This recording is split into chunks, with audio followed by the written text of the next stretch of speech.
इनका तुम नियम बना लो, जैसे कई माताओं का नियम रहता है, मेरा व्रत है, मैं दूध पर एक गिलास दूध पर व्रत करूंगी, मैं नंगे पैर चलूंगी, मैं ये व्रत करूंगी, मैं वो व्रत करूंगी। मैं बेटा बेटियों से कहूंगा, नवयुवक बच्चों से कहूंगा, अगर आप कंपटीशन एग्जाम में बैठ रहे हो, अपनी पूरी मेहनत करो, पूरा परिश्रम करो, रात दिन एक करो और लगे रहो। और 9 दिन तक, 9 रात्रि में 9 लाल फूल की 9 पंखड़ियां या 9 कोई भी चावल लाल कलर में कर कर, कुंकू में कर कर, अगर माँ जगत जननी के मंदिर में नहीं जा सकते, वहां भीड़ रहे तो शिवलिंग की जो जलाधारी है, जहां पानी गोल घूमता है, इस जलाधारी पर कहीं पर भी नवरात्रे में 9 दिन तक या तो लाल फूल की पंखड़ी 9 या 9 चावल के दाने लाल कलर कर कुंकू में, लाल चंदन में उस स्थान पर चढ़ाना प्रारंभ करो।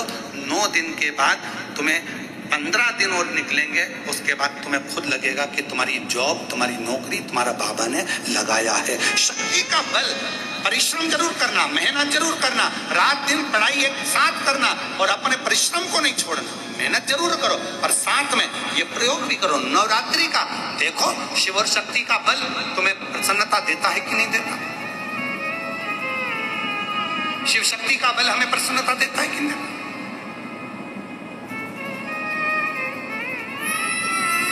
अब कई लोग ऐसे होते हैं, हम नवरात्रि आई है, माता रानी को भज रहे हैं, जगत जननी दुर्गा भवानी को भज रहे हैं, पर शिव जी के मंदिर तक नहीं जा रहे, समय नहीं मिल रहा मंदिर जाने का, क्योंकि माता जी के मंदिर जाते हैं, माता जी को प्रणाम। अरे उस शंकर को पहले भजो, सवेरे उठते से ही पहला 1 लोटा जल शिव को, क्योंकि उसी के माँ जगत जननी हस्तकमल पर जल जाना जरूरी है। शंकर का चढ़ा वो हमें फल प्रदान करे, सुख दे, आनंद का। केवल 7 दाने चावल के जल के पात्र में चंदन में भिगोकर डाल देने पर और उससे कामना कर कर, आरोग्यता की कामना कर कर, मात्र घर के जो मटका होता है, परिंदा होता है, उसके पास में समर्पित कर देने पर भगवान शंकर का नाम स्मरण कर कर जीव की रोग से मुक्ति भी हो जाती है। रोग नहीं घेरता उसको, आरोग्यता का अनुभव, आरोग्यता का सुख प्राप्त होता है। क्यों बोते हैं?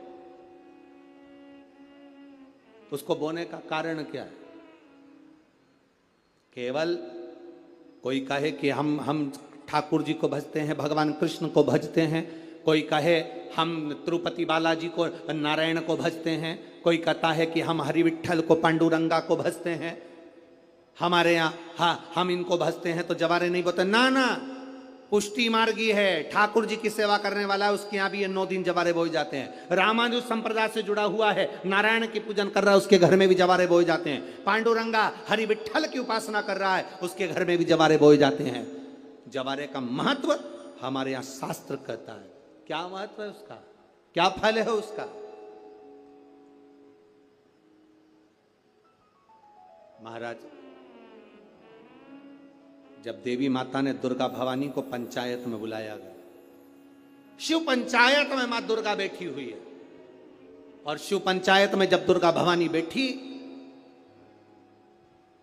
उपद्रवियों ने उपद्रव मचाया, अहंकारियों ने अहंकार मचाया, असुरों ने, राक्षसों ने हाहाकार मचाना प्रारंभ करा। तब उस समय पर देवाधिदेव महादेव माता पार्वती को देखकर, दुर्गा भवानी को देखकर मुस्कुरा रहे थे। केवल शिव मुस्कुरा रहे हैं, पार्वती को देखकर, दुर्गा भवानी को देखकर, मां जगत जननी को देखकर केवल मुस्कुरा रहे हैं। तब देवता सूर्य नारायण ने भगवान शिव जी को देखकर हाथ जोड़कर प्रार्थना करी। भास्कर देव बोले, सूर्य नारायण बोले, बाबा मेरे मन के संशय को मिटा दीजिए। शिव जी ने पूछा क्या काम है, बोलो क्या चाहते हो? शंकर भगवान से सूर्य देव, भास्कर देव कहते हैं, प्रभु आपके मुस्कुराने का कारण क्या? भारत की भूमि पर जितनी जगह पर भी आप लोग कथा सुन रहे हो, आस्था चैनल पर, फेसबुक, यूट्यूब पर जितने लोग कथा सुन रहे हो, बड़े ध्यान से सुनना कि जवारे क्यों बोए जाते हैं। नवरात्रि में जवारे की महत्वता क्यों होती है,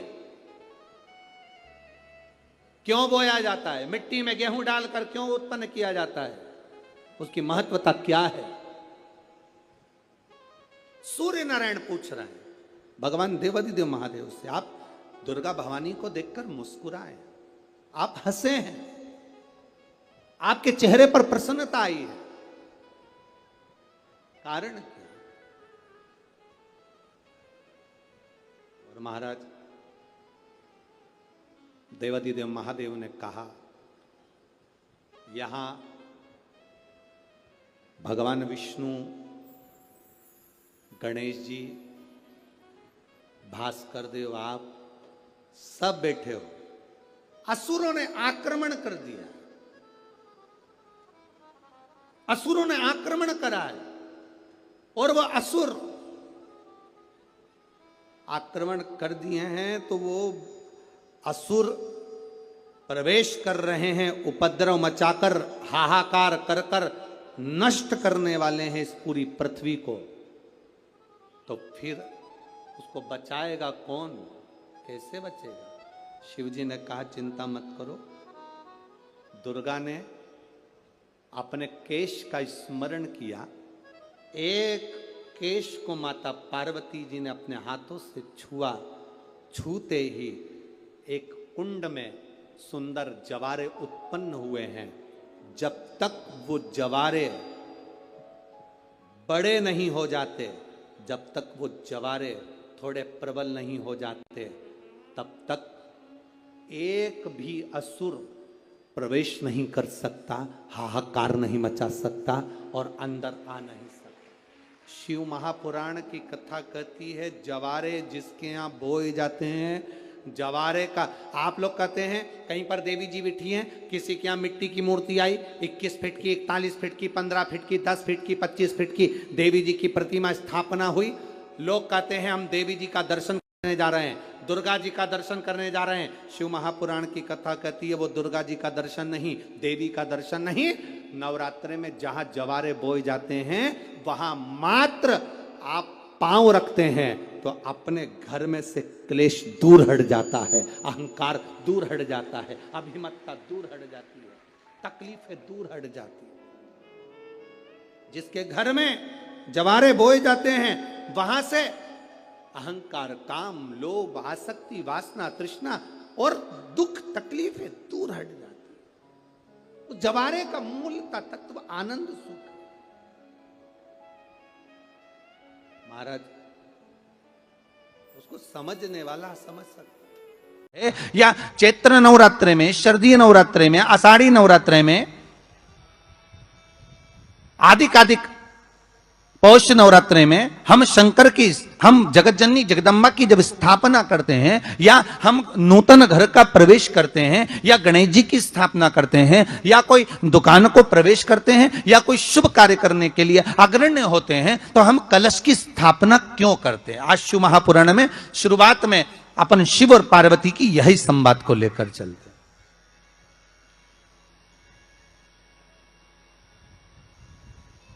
आखिर कलश में ऐसा क्या है? कलश के अंदर आखिर ऐसा क्या विराजमान है कि 33 कोटि देवता उस कलश के अंदर आकर बैठ जाते हैं? महाराज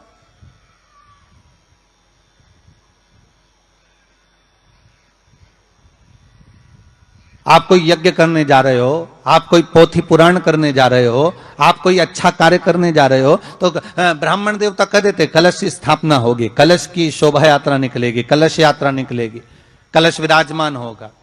और आज हर की पौड़ी पर, प्रयागराज में या उज्जैनी में, नासिक में जो बड़े बड़े कुंभ के मेले होते, कुंभ का मतलब भी तो कलश से होता, उसकी महत्वता क्यों है? उस कुंभ की, उस घड़े की महत्वता कहां से प्रकट हो गई? शिव महापुराण की कथा कहती है महाराज, भगवान औघड़दानी शंकर स्वयं आद्य शक्ति जगदम्बा से कहते हैं कि जगदम्बा तू क्या चाहती है बोल। तो जगत जननी जगदम्बा कहती है कि जहां मैं हूं वहां शंकर है, ये आपने कह दिया, पर जहां शंकर है वहां पार्वती का होना जरूरी है। उसके लिए सिद्ध करने के लिए एक स्थान ऐसा बनाया जाए जहां पर शंकर विराजमान है और शंकर के साथ पार्वती विराजमान है। तो शिव जी ने कहा पार्वती, उसके लिए मैं तुझे एक सुंदर कलश का निर्माण कर देता हूं। दुनिया का रचनाकार, दुनिया की रचना करने वाले महाराज संपूर्ण ब्रह्मांड की रचना करने वाले, जिनको भगवान शिव ने स्वयं ब्रह्मदेव से कहा है कि ब्रह्मा जी तुम सृष्टि खंड को आगे बढ़ाइए, सृष्टि की रचना करिए। और आज ही के दिन, यही चैत्रीय प्रतिपदा के दिन, यही इसको कहते हैं नया संवत्सर, नया वर्ष। हिंदू धर्म में क्यों कहा जाता है? आज ही के दिन ब्रह्मा जी ने महाराज सृष्टि की रचना करना प्रारंभ करा था। आज ही के दिन भगवान शिव और ब्रह्मा का संवाद हुआ था। सीधे भगवान शंकर ब्रह्मदेव के पास जाकर बोले थे, हे ब्रह्मदेव आप सृष्टि की रचना करिए। तो ब्रह्मा जी ने पूछा था, सारे नक्षत्र आपने बनाए, सारे दिन आपने बनाए, सारी घड़ियां आपने बनाई, सारा पल आपने बनाया, मनुष्य की श्वास गिनती, काउंटिंग, अर्थात मनुष्य के शरीर की रोमावली, ये सब आपने निश्चित करी है। श्री शिवाय नमस्तुभ्यं। दर्शकों, हर हर महादेव। स्वागत है आपका अपने YouTube चैनल में। इस वीडियो में आपको पूजनीय पंडित जी नवरात्रि के दिनों में लाल 9 पुष्प की पंखुड़ी या तो आप माँ जगज्जननी के स्थान पर समर्पित करें, नहीं तो चावल को लाल रंग से जैसे रोली से रंग के रख लीजिएगा। प्रत्येक दिन आपको 9 चावल समर्पित करना है। ऐसे करने से आपकी सभी मनोकामना पूरी होगी, घर में सुख शांति समृद्धि। इस उपाय को आप नौकरी के लिए, व्यापार के लिए, धन संपदा या किसी विशेष मनोकामना की पूर्ति के लिए कर सकते। वीडियो अच्छी लगे तो लाइक जरूर करें, चैनल को सब्सक्राइब करें। श्री शिवाय नमस्तुभ्यं जरूर